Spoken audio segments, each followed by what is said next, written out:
I could stay here forever. Just like this.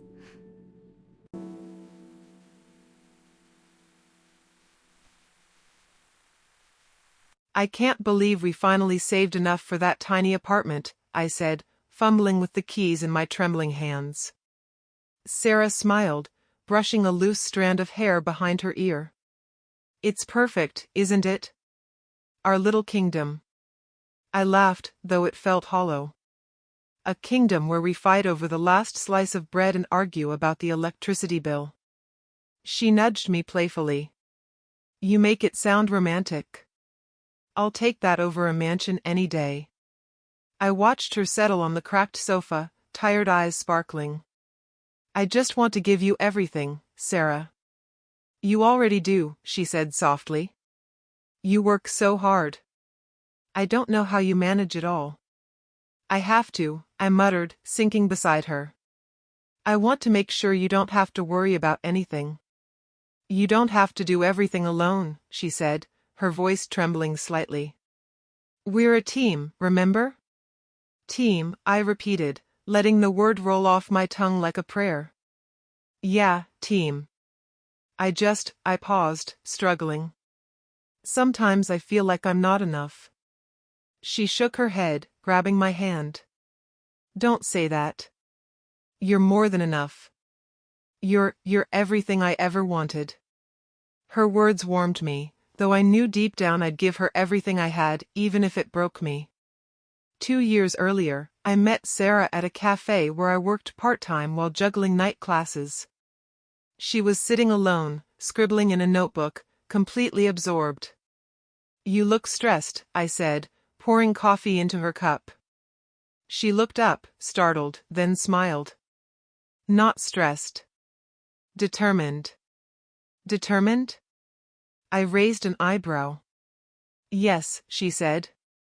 I'm chasing a dream. I laughed softly. Me too, I guess. Maybe we're both chasing dreams we can't catch.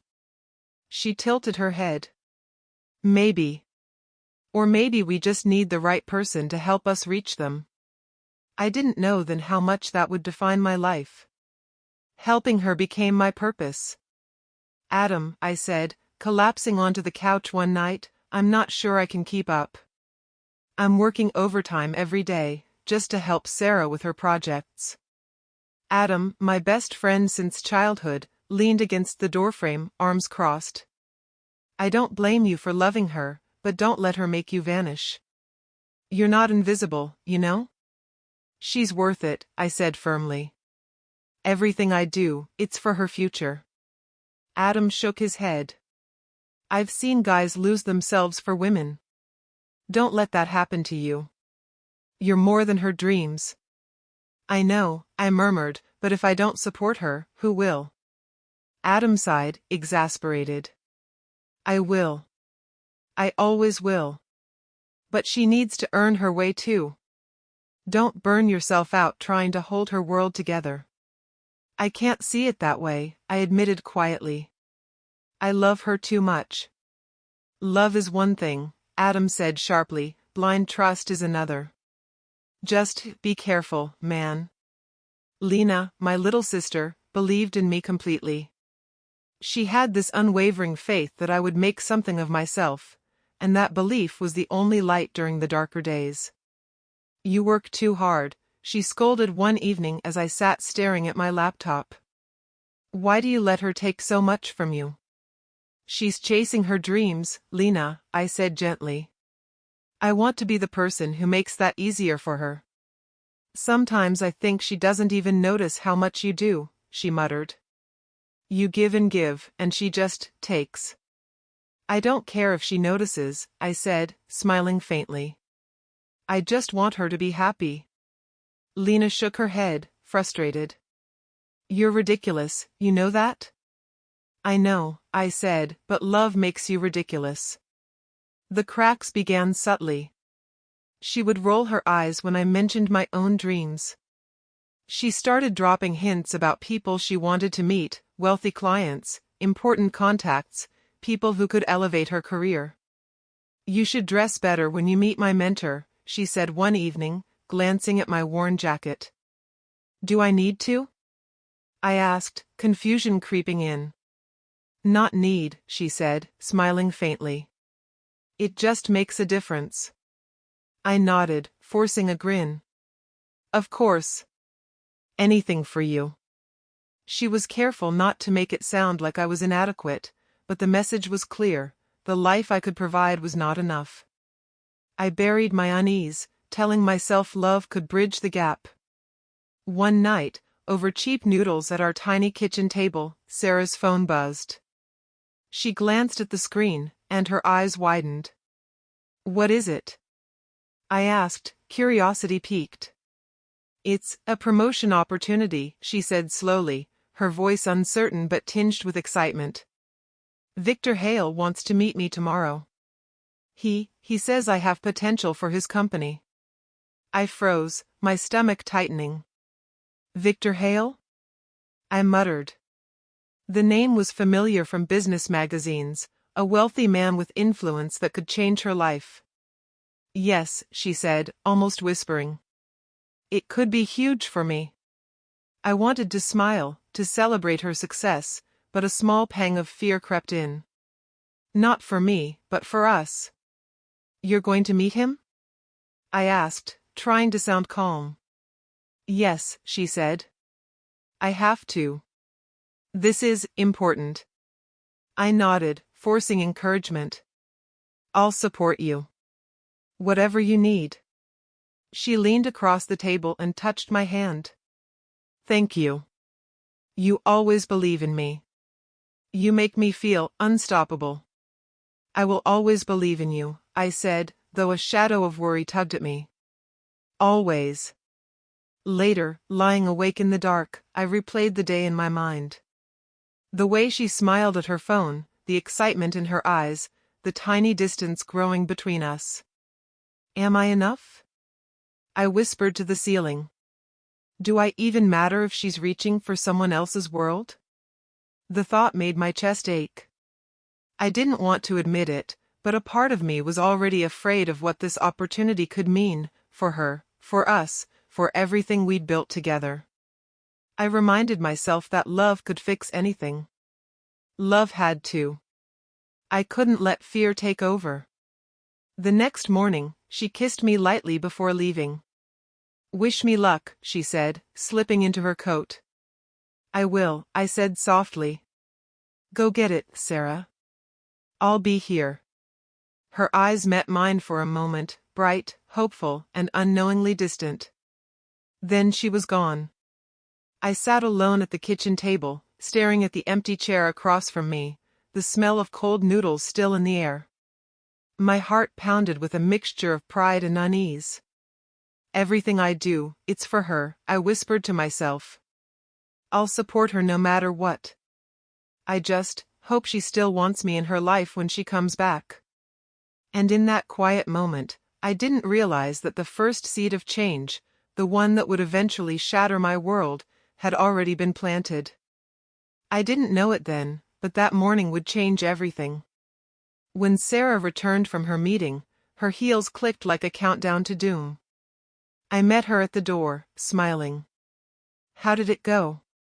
Her lips pressed into a thin line. We need to talk. I froze, heart hammering. Talk? About what? Her eyes avoided mine. About us. What about us? My voice cracked. Everything okay? No, she said bluntly. I can't. I can't be with you anymore. I blinked, certain I'd misheard. Wait, what? Sara sighed. I met Victor Hale. He offered me an opportunity one can't refuse. Anne. I realized I can't stay with someone who doesn't have the potential I need in my life. Potential? My throat tightened. You mean me? You're leaving me because of potential? She swallowed. I'm sorry, I didn't mean to hurt you. I need more than this, more than we can build here. I laughed bitterly. More than we can build here? Sara, we built this together. I know, she said quickly, her voice rising. But I want security. I want a future I can see. And Victor can give me that. I can't ignore it. I felt like the air had been pulled from my lungs. So that's it? All the nights I stayed up, all the money I saved, all the sacrifices, gone? Her eyes glistened, but she didn't waver. I never wanted it to end this way. I just can't stay. I gripped the edge of the counter, trying not to scream. You're leaving me, for him? Yes, she said softly. I'm so sorry. Adam burst into my apartment that afternoon, storming past me before I could even warn him. I heard what she did. She left, I whispered, staring at the empty chair across from me. She left me, Adam. Adam's eyes burned with fury. You idiot. Did you really think someone like her would stay for love alone? She's not like that. I shouted. She loved me. She said she did. Adam laughed bitterly. Loved you? She loved what you could give her. Wake up. She traded your love for money and status. She didn't. She wouldn't. I insisted, shaking my head. She can't. Adam shook his head. Man, I've seen this happen too many times. People like Sara don't change. They'll take what they want and leave the rest behind. You need to see the truth. I can't, I said quietly, sinking into the sofa. I gave everything for her. Everything. And she tossed it aside like it was nothing, Adam said softly, kneeling beside me. I'm sorry, man. I really am. I buried my face in my hands, trying to stop the tears. Why didn't I see it coming? You were blinded by love, Adam said. We all are sometimes. But it's time to pick yourself up before she ruins you completely. Sara's calls didn't stop. They came in bursts, texts, missed calls, emails. I ignored them. One night, I answered. What do you want? My voice was sharp, but I couldn't hide the tremble. I just wanted to explain, she said, voice trembling. I didn't mean for it to hurt this much. I thought you'd understand. Understand? I laughed bitterly. Understand that the woman I trusted with my life left me for a man with more money than I'll ever see? I didn't plan it like this, she said, almost pleading. I thought it would. I don't know, I thought I could balance it. But I can't. I can't live the way we were living. You mean you can't live with love and sacrifice, I spat. You need status. Money. Power. That's what this is about, isn't it? I didn't want it to be like that, she whispered. It is like that, I said, voice cracking. And you didn't even have the courage to say it until now. You just left. You walked out of my life like I was nothing. I didn't know how to tell you, she said softly. I really am sorry. I slammed the phone down, my hands shaking. Sorry? Sorry doesn't undo years of my heart breaking for you. The next week, I avoided her entirely. I avoided our favorite cafés, our small apartment, even the streets we used to walk together. The world felt empty without her, hollow. Lena sat beside me one night, holding my hand. He's not worth your tears, she said. Not worth it? I muttered. Lena, she was my life. Everything I've worked for, everything I've given, all gone because she wanted someone richer, stronger, more, everything I'm not. She's gone, Lena said gently. And you're still here. You're alive. You still have the chance to rebuild. I don't know if I can, I admitted. Every memory, every smile, it's like a knife in my chest. You will, she said firmly. You just don't see it yet. I ran into Victor Hale 2 days later, at a business luncheon I had been invited to. He didn't know I was there. He smiled at Sara, sharp and calculating. I hear you're talented. I'm glad we could work something out. I watched, frozen. My world shrank into a tunnel of anger and humiliation. Sara turned, saw me standing there, and her eyes widened. I didn't expect. Victor didn't even glance at me. Yes. The ex. She mentioned you. Small world, isn't it? I swallowed my pride, forcing myself to speak. Congratulations, I said quietly. I hope it works out for you both. Sara's eyes glistened with tears, but there was no regret, only a flicker of something I couldn't read. You'll see, Victor said, smirking. It's a good opportunity for her. I left the luncheon without another word, my hands shaking, my chest tight. Every step felt like walking through fire. Back at my apartment, Adam poured a drink and handed it to me. Drink this, he said. For courage. For rage. For sanity. I laughed hollowly, taking it. I don't know if I have any of those left. You do, Adam said firmly. You just need to find them again. And trust me, she doesn't deserve them. I loved her, I whispered. I gave everything. And she threw it away, Adam said softly. But that's on her, not you. I sat in silence, staring at the ceiling. I can't believe this is happening. I can't believe she left me like I was nothing. You will, Adam said, sitting beside me. And when you do, you'll be stronger. You'll see the truth, and you won't be broken by her anymore. Later, I called Lena. I don't know how to move on, I admitted. You don't move on by ignoring the pain, she said. You move on by surviving it. By taking it and turning it into strength. I don't feel strong, I whispered. You are, she said firmly. You just don't know it yet. And someday, you'll thank her for showing you exactly who she is. I hung up, the phone heavy in my hand. The silence of the apartment pressed down on me. I wanted to scream, to break something, to make her feel a fraction of this pain. But all I could do was sit there, heart raw, shaking, and realize that my life had changed forever.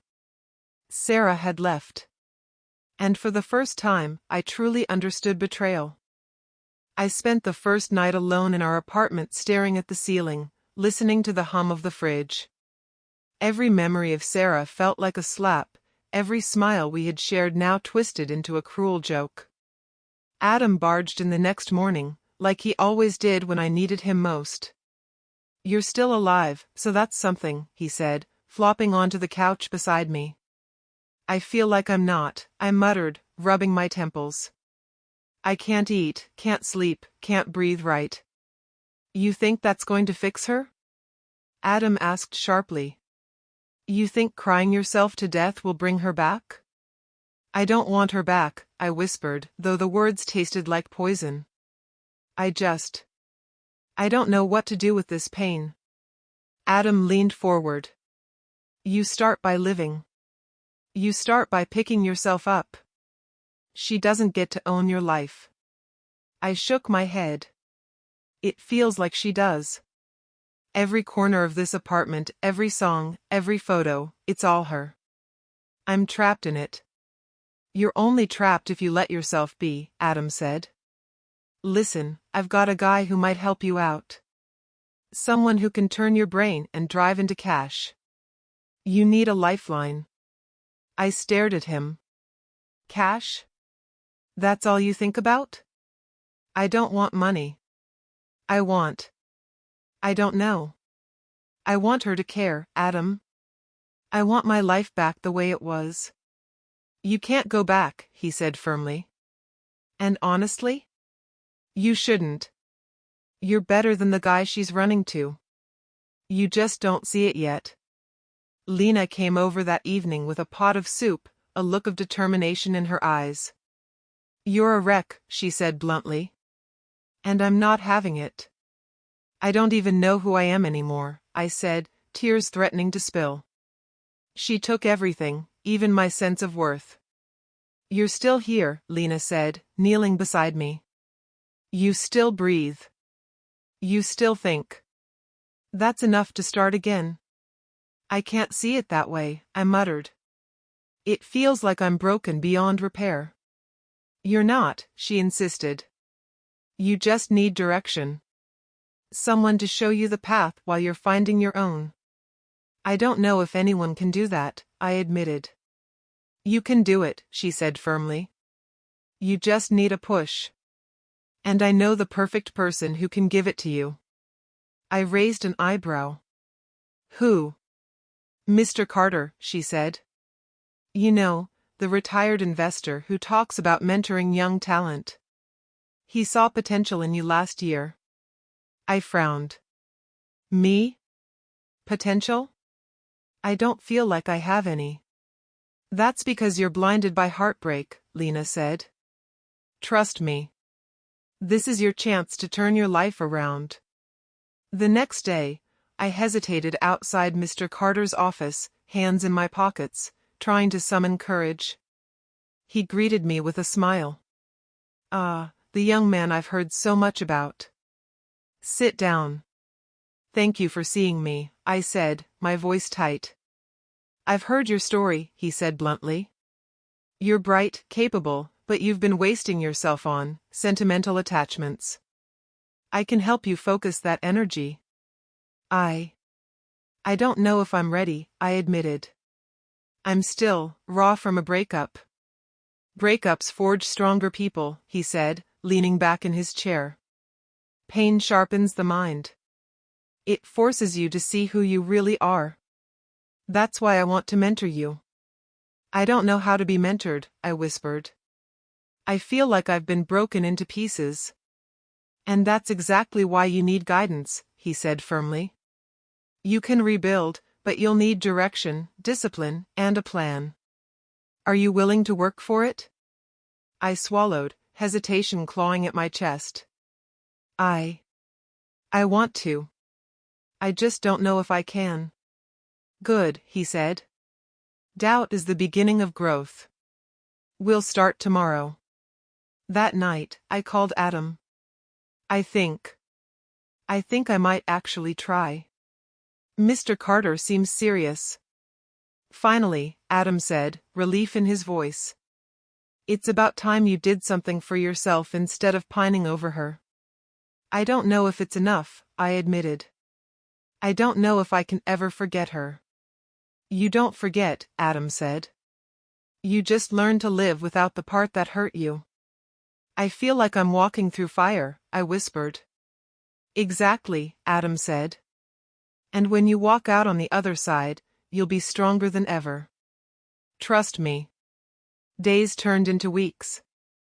I threw myself into work with Mr. Carter, learning everything from financial strategy to emotional discipline. Every success, no matter how small, became a spark of hope. You're improving faster than I expected, Mr. Carter said one afternoon. Most people take months to grasp the basics. You're resilient. I just don't want to fail, I said honestly. Good, he said, smiling. Fear keeps you sharp. Let it drive you, not destroy you. During breaks, I'd catch glimpses of the old life I left behind, Sara's calls, updates about Victor's luxurious parties, but I refused to answer. Every time I thought about her, a small knot of anger twisted in my chest. Anger isn't bad, Mr. Carter said one evening. It's fuel. You can either let it consume you or let it push you forward. You'll decide which. I nodded silently, gripping the edge of the table. Fuel. That's exactly what it felt like. One afternoon, Adam called me unexpectedly. Heard you're turning into a real businessman, he teased. I'm learning, I said quietly. It's hard. Every day, I feel like I'm breaking and rebuilding. That's the point, he said. You break now, so you can stand taller later.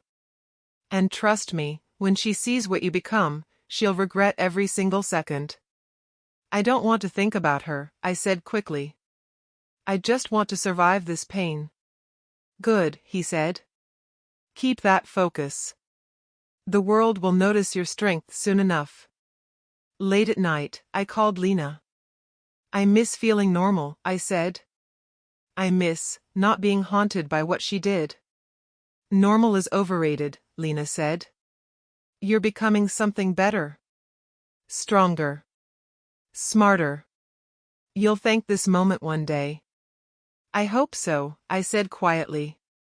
I feel like I'm walking through a storm I'll never escape. You will, she said. You just don't see the end yet. But it's coming. And when it does, you'll be ready. I hung up, staring at the ceiling, wondering if she was right. I'd given everything to Sara and ended up alone. Broken. Humiliated. Left behind. But something deep inside me refused to die. That flicker of determination, buried beneath the grief, refused to be snuffed out. I would survive this. I had to. Because one day, I wouldn't just survive, I'd rise. The first day under Mr. Carter's mentorship felt like being thrown into a storm. Sit, he said sharply as I entered his office. No excuses today. We're going to test everything you think you know about business. I'll try, I muttered, my voice tight with nerves. Try? Try is for amateurs, he snapped, though I knew it was meant to push me. You either do it, or you fail. Which is it? I do it, I said firmly. Good, he said, leaning back. We start with finance. Balance sheets. Investments. Risk. Your mistakes will cost nothing but pride, for now. I nodded, swallowing hard. Pride was already bruised enough. Hours passed in silence except for the occasional correction. You can't approach this like your emotions are spreadsheets, Mr. Carter said. Logic first. Sentiment later. Never let someone else's choices control your actions. Understand? Yes, I said, scribbling notes furiously. I understand. Good, he said. Because the real test isn't numbers. It's discipline. You've got a heart full of anger, grief, and betrayal. Harness it, don't drown in it. I leaned back, thinking of Sara. The memory of her leaving burned hotter than before, but now it felt less like a wound and more like fuel. One evening, while reviewing a proposal, I stumbled. I don't know if I can do this, I admitted, slumping in the chair. You can, Mr. Carter said quietly. The only reason you're doubting yourself is because you haven't seen how strong you can be. I feel so small, I said, voice tight. Like all I ever did was give and get nothing back. That's the lesson, he said. Pain teaches better than comfort ever could. You either let it crush you or use it to rise. I want to rise, I said quietly. I don't want to stay broken anymore. Then stop thinking about what you've lost, he said. Focus on what you can gain. Emily Carter came into my life slowly. She wasn't loud or overbearing, but her presence was steady. You look exhausted, she said one day, leaning against the doorway. I am, I admitted. Mentorship is brutal. It's worth it, though, she said softly. You're changing. I can see it. Changing or just pretending I'm okay? I asked. Both, she said with a small smile. Pretending gets you started. Changing keeps you going. Her words hit harder than Mr. Carter's lectures. They weren't orders. They were insight. Weeks passed. My confidence grew slowly. Small victories became sparks of hope. "I see progress," Mr. Carter said one morning. "You're calculating risks without hesitation, handling pressure without panic. Keep this up and you'll surprise yourself." I just want to prove I'm not a failure," I said quietly. "You're not a failure," he said firmly. "You were just blinded by trust. Now you're learning how to protect yourself." Protect myself. The phrase echoed in my mind. I'd never thought about protecting myself before. I'd only thought about helping her, supporting her, sacrificing everything for her. Adam called one evening. "Heard you're getting sharper," he teased. "Feeling less like a broken man?" Maybe, I said slowly. I still think about her. Still feel the anger. But it doesn't control me anymore." "Good," Adam said. "Anger is fuel, remember? Don't waste it. Use it." "I think I'm starting to," I admitted. "I feel lighter. Stronger. Like I can finally stand without collapsing." "That's the first step," he said.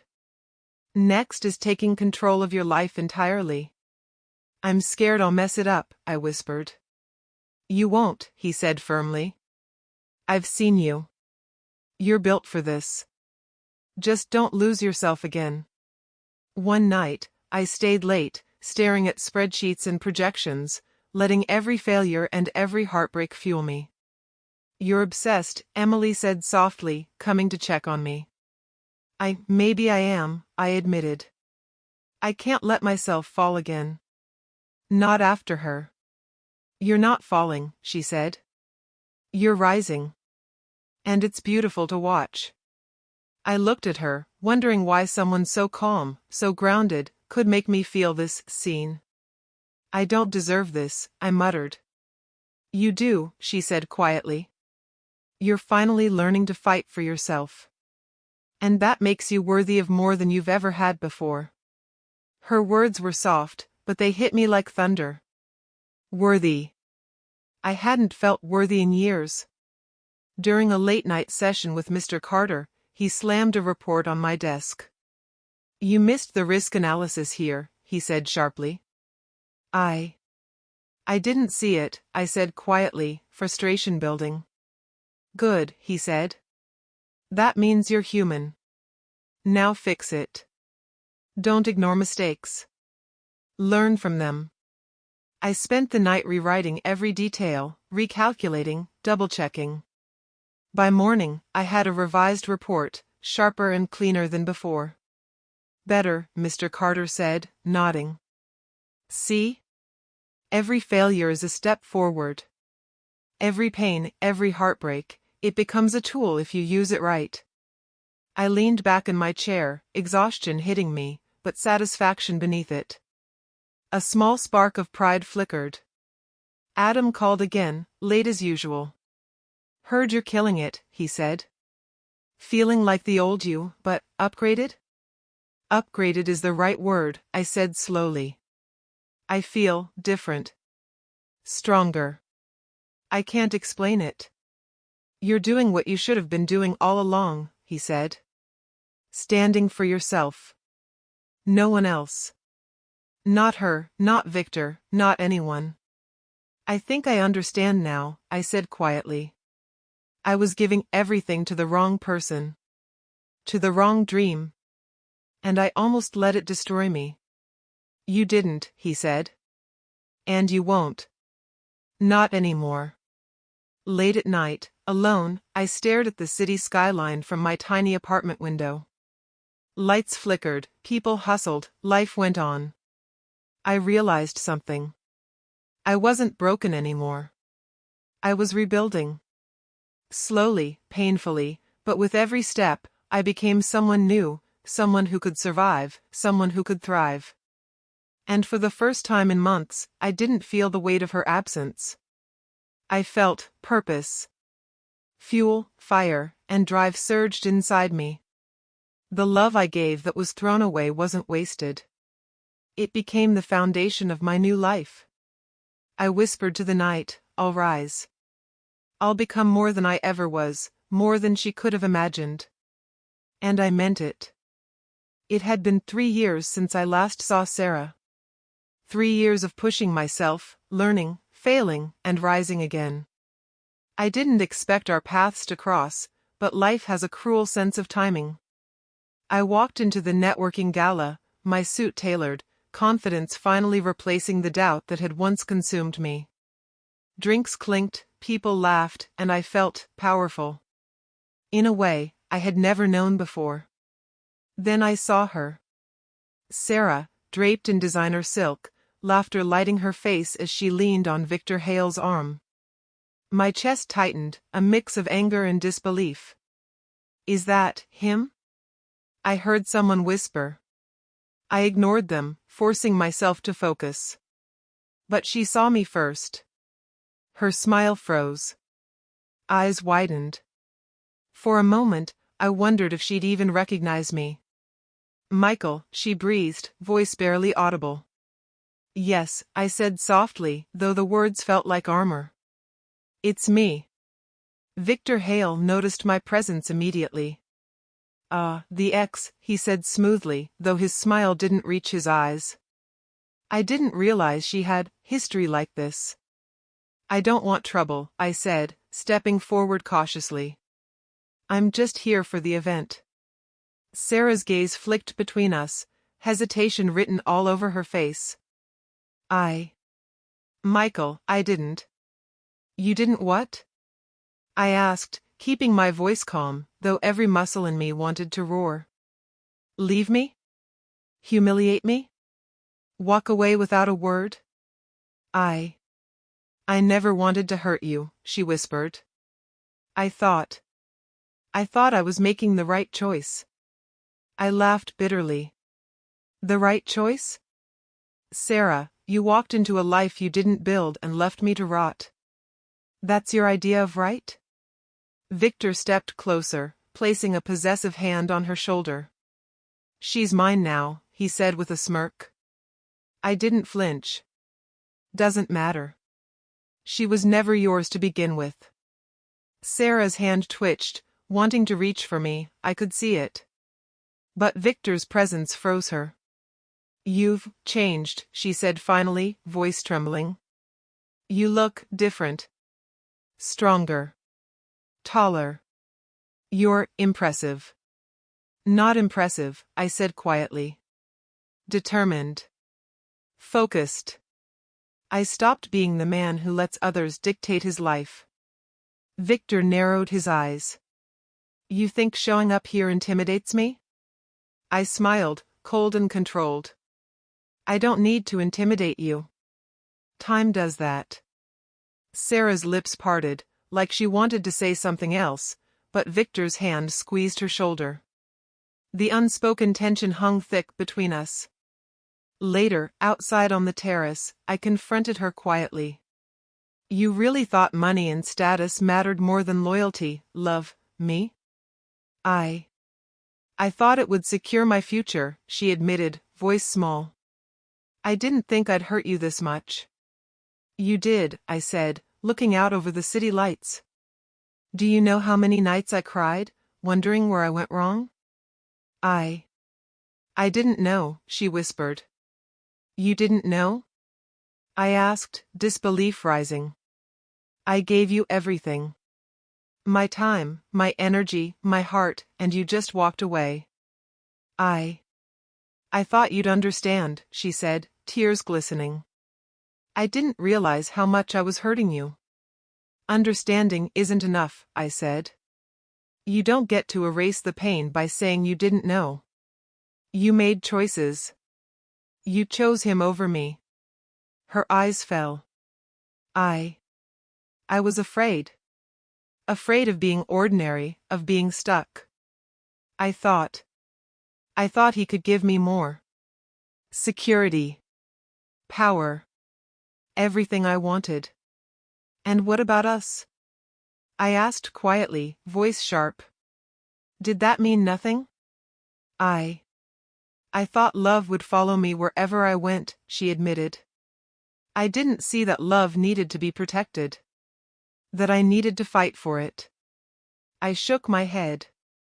By the time you realized that, it was too late. Victor's empire was built on greed, arrogance, and connections. I watched him for months, quietly, from a distance, learning his habits, noting cracks. He smiled in boardrooms, charming investors, but there were tensions beneath the surface, mismanaged funds, careless hires, a reputation that was already fraying. Sara noticed it too, though she refused to admit it aloud. You're really good at this, she said one evening, watching me at a networking dinner. I don't understand how you did it. I worked, I said simply. Every failure, every heartbreak, every moment I felt small. I turned it into fuel. You're not the same man I knew, she whispered. I stopped being the man who let life define him, I said, voice steady. I became the man who defines his own life. Her lips trembled. I didn't realize. You didn't have to realize, I said softly. You just lost your chance to be a part of it. Emily watched from the side, quiet and steady. She had become my anchor without me realizing it, her presence comforting, grounding me in ways I hadn't known I needed. You okay? She asked, stepping beside me. I am, I said, eyes still on Sara. But watching her now, it's a reminder of how far I've come. You look happy, she said, smiling. And strong. I feel both, I admitted. It's strange. I want to feel pity for her, anger, but I don't. Not anymore. I just see clearly. That clarity suits you, Emily said softly. You're finally free from what was holding you back. Later, alone, I thought about all the sacrifices I had made, all the nights I spent worrying, all the times I bent over backward for her happiness. And then I realized something, I wasn't broken anymore. I wasn't the man who begged for love or approval. I wasn't the man who allowed someone else's choices to dictate my self-worth. I was stronger. I was untouchable in a way she could no longer affect. And for the first time, I understood that the power had shifted. The next week, I received news that Victor's company was faltering. Small errors, overlooked deadlines, and greed-driven miscalculations had begun to unravel everything. I didn't celebrate, but I watched closely. Sara called me once. Michael. I don't know what to say. They're not what I thought. Did you ever think about me while you made your choices? I asked quietly. I did, she admitted, voice trembling. But I thought you'd always be there. I didn't realize I could lose you. You did, I said simply. And now you're watching someone else's empire crumble while mine stands taller. I'm sorry, she whispered. I hope you mean it, I said softly, turning away. Because I can't undo what you did.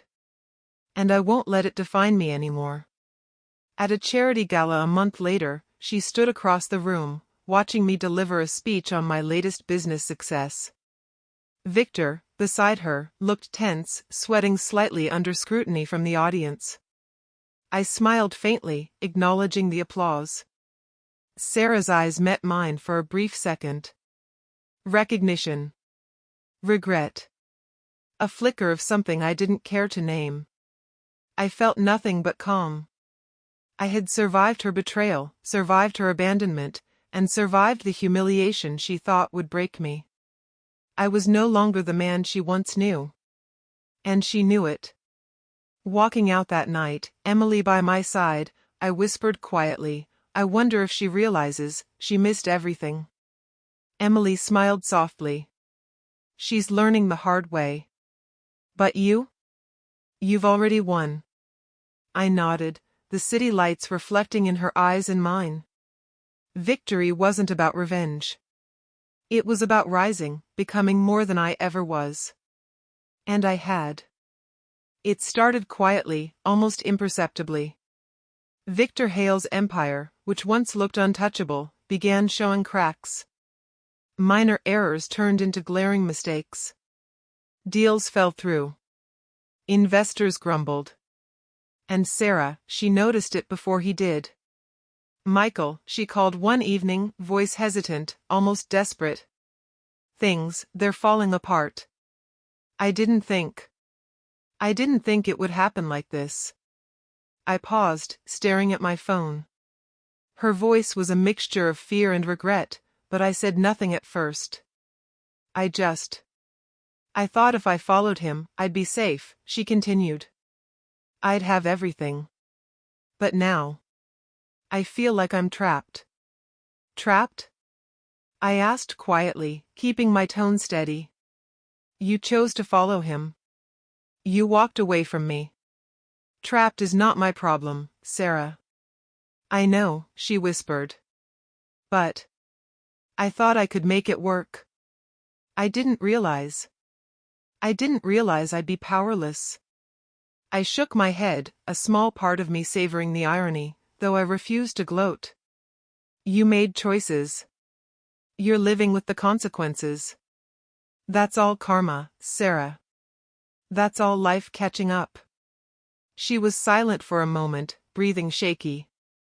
I never wanted this. I never wanted to hurt you or to be wrong. You hurt me, I said softly. You walked away. And no amount of regret will fix that. Adam called later that night. I hear she's realizing the truth, he said, a grin in his voice. I'm not sure how to feel, I admitted. Part of me wants to gloat. Part of me feels pity. And yet, I feel nothing. That's because you've moved past her, Adam said firmly. You survived the pain. You rebuilt yourself. And now, you watch life balance itself. I can't believe it, I muttered. All those years, all that sacrifice, and now she's watching everything she wanted slip away. She's learning, Adam said. The hard way. But you're untouchable. You didn't just survive. You became stronger than she ever imagined. Sara's calls became more frequent, desperate. Michael, please, she whispered one night. I don't know what to do. Victor, he's failing. I'm losing everything. I didn't answer immediately. The old me would have rushed to her side. The new me stayed silent. You don't have to respond, she said, as if reading my thoughts. I just needed someone to hear me. Someone who knows what it's like to feel powerless.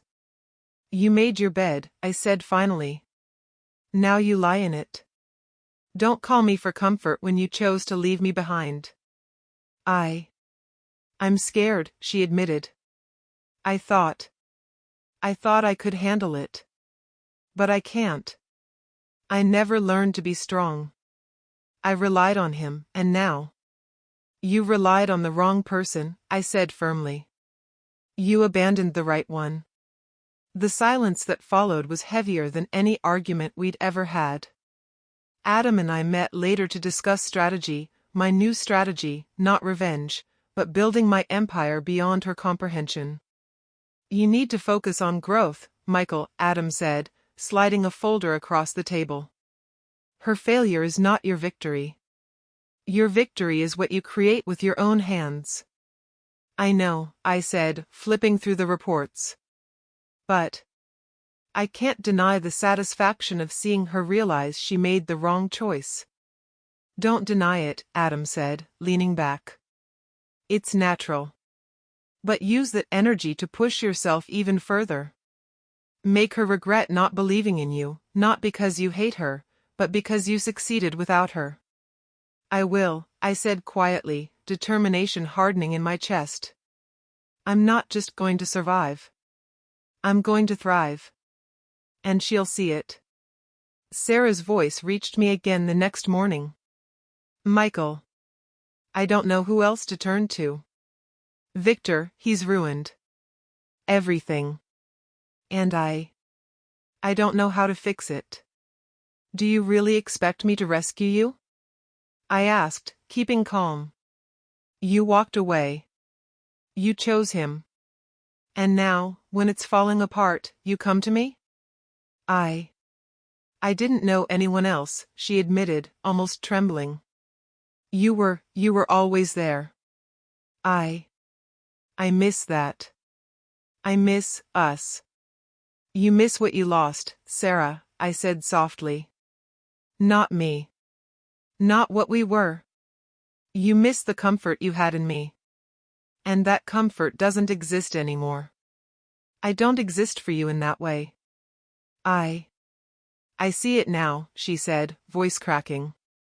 I see what I threw away. I regret everything. Regret is useless, I said firmly. It changes nothing. You made your choices, and now you live with them. Victor Hale's empire began to collapse publicly. Stock prices plummeted. Investors withdrew. Employees panicked. And Sara? She stayed by his side, powerless, watching everything unravel. One evening, she called again. Michael. I need your advice. Victor, he's incompetent. I don't know what to do. You need to learn to make your own decisions, I said softly. I can't guide someone who abandoned me and relied on someone else to define their life. I understand, she said quietly. But I wish I could have done things differently. You could have, I said, voice firm. But you didn't. And now you're learning what it feels like to lose control. The truth settled over me like a calm, cool wind. I wasn't angry anymore. I wasn't bitter. I was simply free. Free from the weight of betrayal, free from heartbreak, free from the power she once held over me. I survived, I whispered to the night. I rebuilt myself. And she's learning that love isn't about comfort. It's about respect. And she forgot that. Sara's calls became more infrequent, and then stopped entirely. I didn't seek her out. I didn't respond. I focused on myself, my work, and the life I had rebuilt with my own hands. Emily noticed the change in me. You're calmer, she said one evening. You don't rage anymore. You don't obsess. You just exist with strength. I'm learning, I said quietly. I'm learning that survival isn't enough. You need to rise. You need to become untouchable. And I am. Good, she said softly. Because now you're unstoppable. And no one can take that from you. Victor Hale's empire continued to crumble, and Sara, once confident and ambitious, was left powerless. I didn't rejoice. I simply watched the world balance itself. Karma didn't need my hand. Life had a way of setting things right, and now, finally, I understood. I no longer felt anger or revenge. I felt clarity. I am free, I whispered, staring out at the city skyline. And nothing she does can change that. Months passed. My business ventures grew. My reputation solidified. I became a man of respect, wealth, and influence, not because I chased power, but because I refused to be destroyed by betrayal. Sara remained a memory of what I had survived, and Victor, well, Victor was a cautionary tale. Emily walked beside me one evening, her hand brushing mine. You've done it, she said softly. You've taken everything that tried to break you and turned it into strength. I have, I admitted. And it feels good. I've finally won, not by hurting anyone, but by refusing to let anyone hurt me again. You're unstoppable now, she said, smiling. And I'm proud of you. I wouldn't be here without the lessons, I said quietly. Without the pain. Without her choices. Everything I lost. I used to rise higher. Then your story isn't over, Emily said. It's only just beginning. I smiled faintly, watching the city lights shimmer in the distance. Yes, I whispered. It's only just beginning. The mornings were quiet now, different from the chaos of heartbreak and betrayal. I woke up not to dread, not to emptiness, but to possibility. Coffee's ready, Emily called from the kitchen one morning. Thanks, I said, walking in. She handed me the cup, her smile calm and steady, a grounding force I hadn't realized I needed. You've changed, she said softly. Not just in success, but in yourself. I had to, I admitted, taking a sip. I lost everything I thought mattered. Love, trust, even a sense of who I was. Rebuilding it wasn't optional. And, she asked, raising an eyebrow. I'm better, I said quietly. Stronger. Clearer. I know what I want, and I'm not letting anyone else define it. She nodded, placing a hand on mine. Then keep going. You're unstoppable now, Michael. Don't waste a single step. Adam called mid-morning. You're looking sharp, he teased. And from the sound of it, calm as ever. How's rebuilding the empire going? It's exhausting, I admitted. Every deal, every choice. I have to think about it differently than before. I can't just throw myself at it blindly. That's the point, he said. You've grown. And people notice that. Especially the ones who thought they could outrun you. I smiled faintly. Yeah. I think she's noticed too. She's probably realizing you're untouchable now, Adam said. But that's her problem. Your focus should be on what you're building, not who's watching. I know, I said. But I can't deny it, seeing her reaction, it's satisfying in a way I can't explain. Adam laughed. Don't overthink it. Satisfaction is natural. Just don't let it distract you. The office was buzzing with new clients and investors, all drawn by my growing reputation. I walked through the halls, handshakes firm, introductions confident. Every interaction was a reminder of how far I'd come from the man who begged for love and approval. Michael, a young associate, called. We have a new proposal ready for review. I took it from him, scanning the numbers carefully. Good. Let's see how it holds up. Hours later, Emily approached me quietly. You're taking on more than ever, she said softly. I can't stop now, I admitted. Every success, every step forward, it's proof that I survived. That I'm building something that can't be taken away. And it shows, she said, her eyes warm. People are noticing. Investors trust you. Colleagues respect you. You've turned your pain into power. I'm just finally becoming the man I was meant to be, I whispered. Later that week, Sara called. I didn't answer.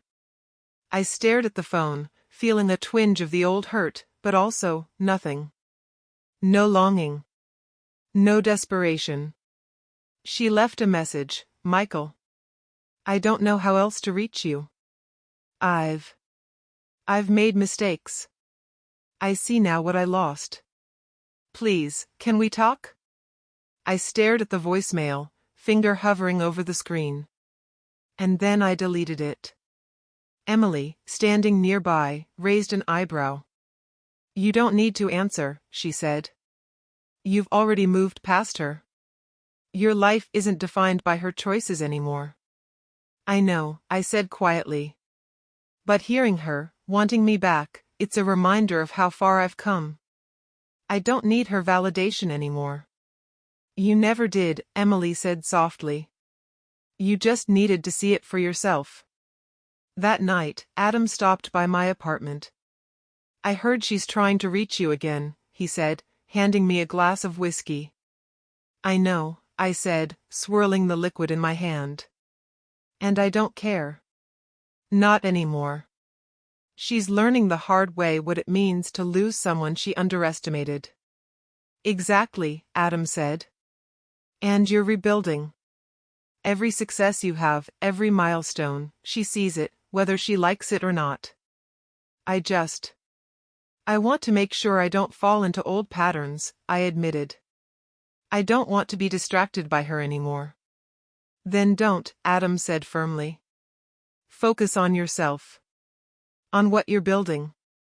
On the life you've earned. The next morning, I met with Mr. Carter. You're taking on more projects than ever, he said, reviewing my portfolio.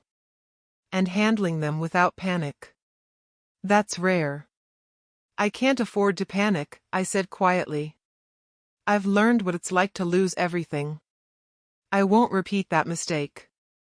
You've grown into a remarkable man, he said. Stronger than I expected. More resilient than most. But remember, keep your focus. Success is fragile until it's cemented. I know, I said. I've learned that the hard way. And I won't let anything slip through my hands again. You're ready for more, he said. Bigger projects, bigger clients. It's time to show the world what you're capable of. I'm ready, I said firmly. Sarah's name came up again, unexpectedly. I ran into her at a charity gala, but this time, it was different. She looked at me, eyes wide, searching. Michael, you're different, she said, almost breathless. I don't recognize you. I've changed, I said quietly. I've grown. I'm stronger. And I'm no longer the man you abandoned. She hesitated. I didn't realize. You didn't see, I said, voice steady. You chose a life that seemed easier, safer. But it came at a cost. And now you're learning that love, loyalty, and trust, those are priceless. And they can't be bought. She bit her lip, words failing her. I didn't need her to understand fully. I only needed to stand tall, untouchable. Emily nudged me gently. You're calm, she said softly. Not bitter, not angry. You've mastered yourself. I feel clear, I admitted. I don't want revenge. I don't want her back. I just want to live the life I've built without looking back. And that's your greatest strength, she said. You survived betrayal, heartbreak, and humiliation. And now, you're unstoppable. I whispered. I finally see it. Everything I lost, everything I gave, it became my foundation. I'm building something real. Something lasting. Emily smiled, squeezing my hand. And you're doing it with integrity. That makes it even stronger. I don't need to prove anything to anyone anymore, I said. Not to her. Not to Victor. Not to anyone. I just keep building. And they'll all watch, Emily said, smiling softly. And they'll know what they lost. A week later, Victor Hale's empire took another hit. Investors withdrew in waves, contracts were cancelled, and employees left. Sarah's calls came again, hesitant, faltering. Michael. I don't know what to do, she whispered. You did what you wanted, I said quietly. You chose. And now, you live with it. I regret everything, she admitted, voice breaking. I didn't understand. You didn't, I said firmly. And that's the lesson. You can't take back choices. You can only live with them. And I've lived through mine. And now, I'm building a life she can never touch. Silence hung between us. I hope you're happy, she whispered finally. I am, I said quietly. Because I survived. And I rebuilt. And I'm finally free. That night, Emily and I walked through the city streets, the lights reflecting off the glass towers. "You're unstoppable now," she said softly. "I know," I said, looking up at the skyline. "And nothing she does can change that. Nothing anyone does can take away the life I've built. The strength I've earned." "You're ready for anything," she said, smiling. "And I'm proud to be by your side as you rise even higher." I took her hand, feeling the steadiness in her grip. "Then let's keep moving forward," I whispered. "Because I've finally learned, the only person who can define my life is me." And with that, I stepped into the night, untouchable, unstoppable, and finally, free. The invitation arrived like a challenge I didn't expect. A gala at Victor Hale's newly rebuilt office.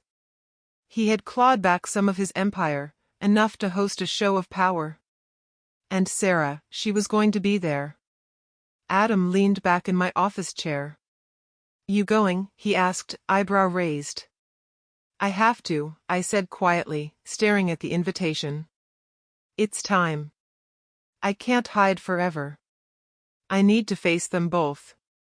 "You sure?" he asked. "You've already won. You don't need to prove anything."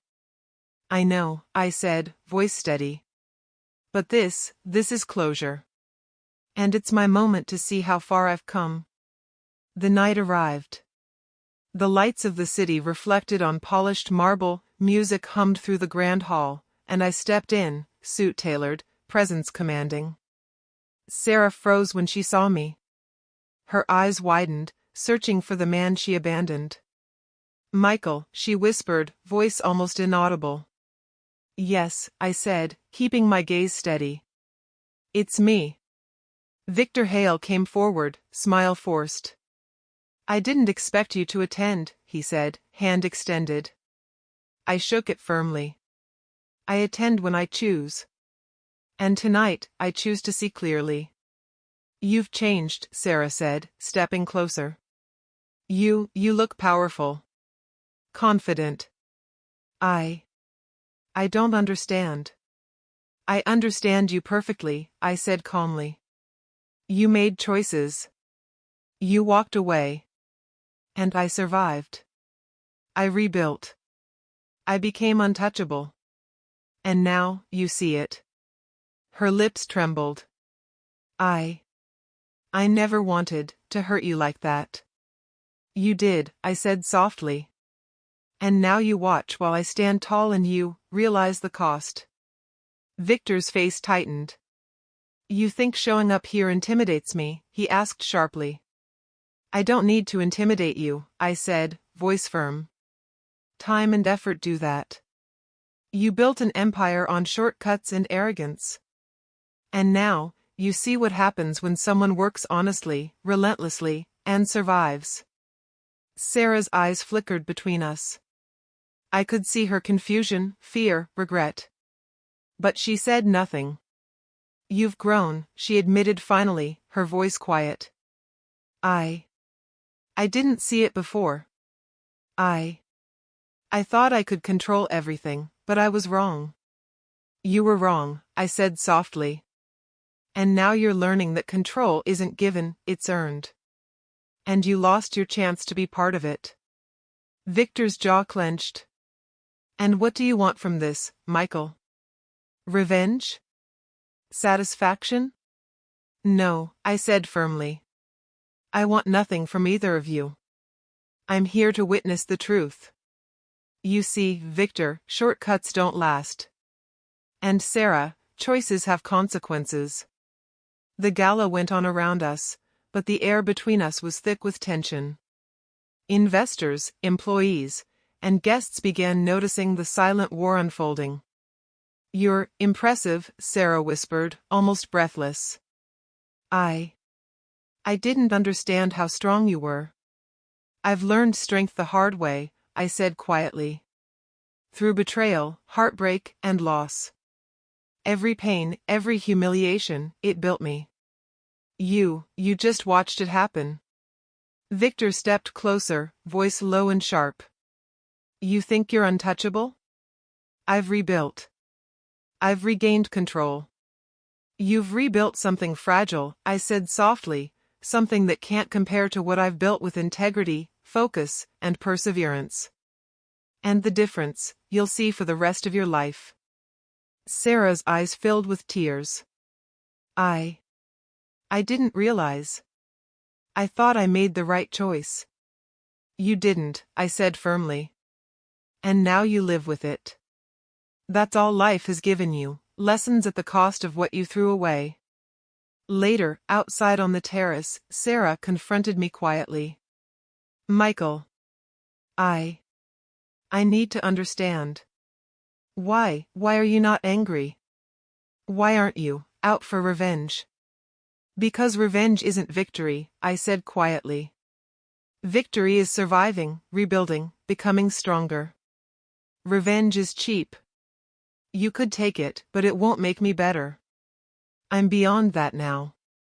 I don't know how to feel, she admitted. I thought I had everything. And now I see it was never mine to begin with. That's the truth, I said softly. You wanted wealth, power, and security. You abandoned loyalty, love, and trust. And now, you see which is stronger. I wish I could change it, she whispered. You can't, I said. And you never could. You only learn from it. And now, you have to live with it. Victor's empire began showing cracks again. Employees whispered, investors faltered, and the illusion of power started to crumble. I didn't gloat, I simply observed. Karma had a rhythm of its own, and I no longer needed to force it. Sara's voice called again, trembling. Michael. I never wanted to lose you. I thought I was doing the right thing. But now I see I've been wrong. You're seeing the consequences, I said softly. And that's the only lesson that matters. You made your choice, and now you live with it. I regret everything, she admitted. I don't know how to fix it. You can't fix it, I said firmly. Not by turning to me. Not by seeking forgiveness. You live with what you've done. That's your only path to redemption. The gala continued, but my mind was clear. I wasn't angry. I wasn't bitter. I was calm, grounded, untouchable. I had survived, rebuilt, and risen. The power had shifted, and I could finally see it in her eyes. You've changed everything, she whispered finally, voice shaking. I can't believe it. I don't recognize you anymore. I am who I always could have been, I said softly. I'm the man I needed to become. Strong. Independent. Untouchable. And you're just a memory of the lessons I learned. Emily appeared beside me quietly. He's unstoppable now, she said softly. And he's built something real. Something lasting. Yes, I said quietly. I've built more than wealth. More than reputation. I've built myself. And nothing, no one, can take it away. Sara's lips trembled, but no words came. She had no more excuses. She had no more control. She had nothing left but regret. Victor stepped forward one last time. You think this proves something? He asked sharply. No, I said calmly. It proves nothing to anyone but me. I'm not here for revenge. I'm here because I'm free, strong, and untouchable. And nothing you do will change that. Victor's face darkened, and he stormed off, leaving Sara standing alone. You're incredible, she whispered finally. I never thought I'd see this. I don't need your admiration, I said firmly. I need nothing from you. Not your love, not your respect, not your validation. I am enough. I always was. I just had to see it for myself. She didn't reply. She couldn't. Later, Emily and I walked through the quiet streets after the gala. You handled that perfectly, she said softly. I had to, I said quietly. For years, I let others dictate my life. Tonight, I took it back. You're untouchable now, she said, squeezing my hand. And nothing can take that away from you. I know, I said quietly. And I've finally learned, power isn't about control over others. It's about control over yourself. And that is the only victory that matters. We paused, looking at the skyline. The city glittered beneath us, a reflection of all the battles won and lessons learned. I'm ready, I whispered. Ready to leave the past behind. Ready to embrace everything I've built. Ready to live without fear, regret, or weakness. Emily smiled. Then nothing can stop you. Not her, not him, not anyone. No, I said, voice steady. Because I am free. Untouchable. And unstoppable. And for the first time, I feel complete. The invitations were sent months in advance, but I didn't know if she would see it or recognize it. Emily and I had spent weeks planning every detail of the mansion wedding. Every flower, every table, every light was arranged with care. Not for show, not for revenge, but to celebrate the life we had built together, our life. You're nervous, Emily said quietly, brushing a stray hair behind her ear as she adjusted my tie. I am, I admitted. But not in the old way. Not with fear or doubt. It's anticipation. Seeing how far we've come. Seeing her finally understand. She'll understand eventually, Emily said softly. And tonight, she will see what she lost. The mansion was alive with music, laughter, and the hum of celebration. Guests in glittering gowns and tailored suits moved around, glasses clinking, cameras flashing. I could feel the energy, vibrant, alive, and fully ours. I stepped toward the entrance, Emily's hand in mine. And then I saw her. Sara. In a pale blue dress, standing frozen near the marble staircase, eyes wide. She didn't expect this. I could see it in her posture, the slight tremble of her hands. Michael, she whispered, almost like a prayer. I didn't answer immediately. I let her look. Let her feel. You're getting married, she said softly, voice catching. Yes, I said calmly. To someone who loves me, supports me, and stands by me. Not someone who abandoned me. Her lips trembled. I didn't think. I thought you'd think I'd never rise? I said quietly. I thought I'd stay broken, miserable, and dependent. I did. And I used to be. But not anymore. Her eyes filled with tears. Emily, she's perfect for you, she whispered. She is, I said softly. And I've never been happier. Not once. Not in all those years I gave you everything, waiting for you to choose me. I've finally found my peace. My life. My love. My strength. Victor Hale appeared behind her, tense and rigid. You think showing up here will, he started. I didn't need to finish his sentence. I knew exactly what he thought. I smiled faintly. It won't change anything, Victor. You can't undo the past. You can't touch what I've built. You can't take this life from me. Victor's face flushed with anger, but I didn't flinch. Calm, composed, untouchable, that's what I had become. Sara swallowed hard. I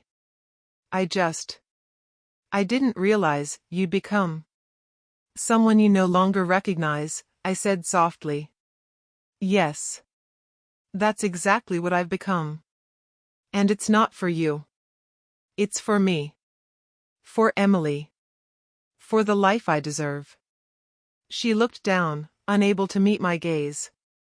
I made a mistake, she whispered. I never understood what I had until it was gone. You understood, I said quietly. But understanding doesn't undo choices. It doesn't bring back the love you abandoned or erase the years you wasted chasing someone else's security. The ceremony began. Emily walked down the aisle with a gentle grace, her hand brushing mine. I felt a warmth that went deeper than satisfaction. It was peace. Completion. Victory without cruelty.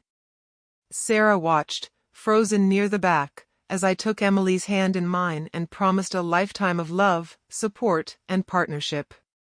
Her eyes were wide, filled with disbelief, regret, and sorrow. You're radiant, she whispered quietly. I am happy, I said softly, not for her, but for me. I've never been happier. She swallowed, trembling. I lost you, she said almost inaudibly. You did, I said. And now you have to live with that. That's your final lesson. After the ceremony, guests moved to the grand hall. Laughter, music, and congratulations filled the air. I stood beside Emily, smiling, holding her hand. She leaned her head on my shoulder. You did it, she whispered softly. You've reclaimed everything. And she sees it all. I did, I said quietly. And it feels better than I imagined. Not revenge, not anger, not even satisfaction. Just peace. Clarity. Completion. Sara lingered near the edge of the room, unable to leave, unable to approach. Victor hovered nearby, tense, watching helplessly as the life he tried to control slipped from his grasp.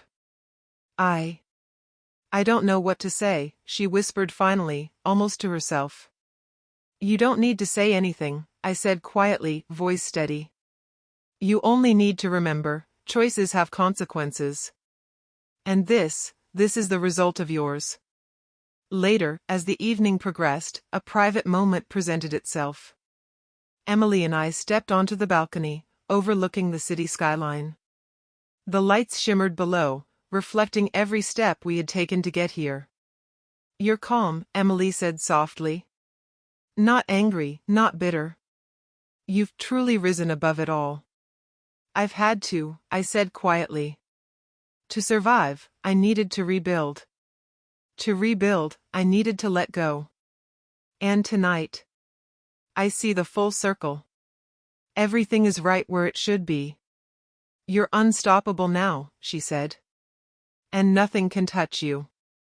No, I admitted, smiling faintly. Not her. Not him. Not the past. Not the mistakes. Not even the heartbreak. I am untouchable. And I've earned it. Meanwhile, Sara lingered near the edge of the terrace, watching. She whispered softly, barely audible, I see it now. I see everything I lost. Victor stood beside her, arms crossed, jaw tight. This isn't over, he muttered, though his voice lacked the conviction it once had. It is over, I said softly, looking toward them. For them, for her, for Victor, it ended the moment I chose myself. And nothing will ever change that. Sara's shoulders slumped. Tears streamed down her face. She had no words left. The lessons were clear. She had lost the man she once controlled, abandoned, and underestimated. Emily squeezed my hand gently. They'll understand eventually, she said. But for now, enjoy your moment. You've earned it. I know, I whispered. And I finally can. Later, during the reception, Victor's empire continued to wobble publicly. Rumors of mismanaged investments, failed projects, and lost contracts spread. Sara heard them. I watched her listen, silent, powerless, and I felt nothing but calm. You've changed everything, she whispered to me quietly, almost lost in the crowd. I've changed for myself, I said softly. Not for you. Not for him. Not for revenge. I did it for me. And for Emily. And that's the only reason that matters. I don't know how you became like this, she admitted. You don't need to, I said. You just need to understand that some things, some people, once lost, can never be regained. Her tears glistened, reflecting the chandelier lights. She had learned the final lesson: choices have consequences. And hers had cost her dearly. Later that night, the mansion quieted, guests gone, music faded. I stood on the balcony with Emily, hand in hand, overlooking the city. I never imagined it would feel like this, she said softly. So peaceful. So complete. Neither did I admitted. But it does. And it's better than any revenge, any satisfaction, any triumph I could have imagined. Because this is real. This is ours. And nothing can take it away. Emily leaned against me, warmth steady, grounding. You've truly risen, she whispered.